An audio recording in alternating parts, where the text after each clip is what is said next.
Hi guys, welcome to my another vlog. Guys, तुम कोई का फिल्म शूटिंग बोल है releasing का बोल दी है guys. जो प्रोग्राम करनी है दिन तो guys इसलिए हम लोग यहाँ पे है. सब के सब एक्टर यहाँ में guys देखो.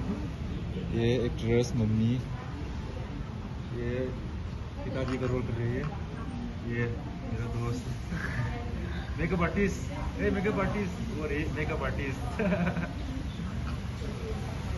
देखिए यहाँ में कुछ बच्चे हैं, बहुत सारे लोग हैं. तो गाइस अभी तो पूरा नहीं हुआ है यहाँ में. देखिए गाइस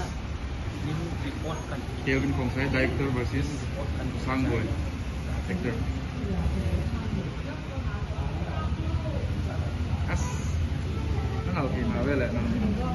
गाइस इस तरफ में देखो लड़कियाँ फोटो खिंचा रहे गाइस.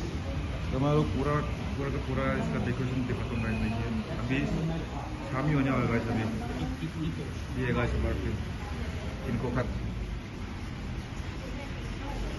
रिलीजिंग सेरेमनी और इनको खत तो ये गाइस. तो प्लीज़ गाइस सिर्फ देखना मत गाइस. प्लीज़ मेरे चैनल को लाइक सब्सक्राइब एंड शेयर कर देना गाइस. तो मिलते हैं अगले ब्लॉग में guys. Thank you, see you, bye bye guys.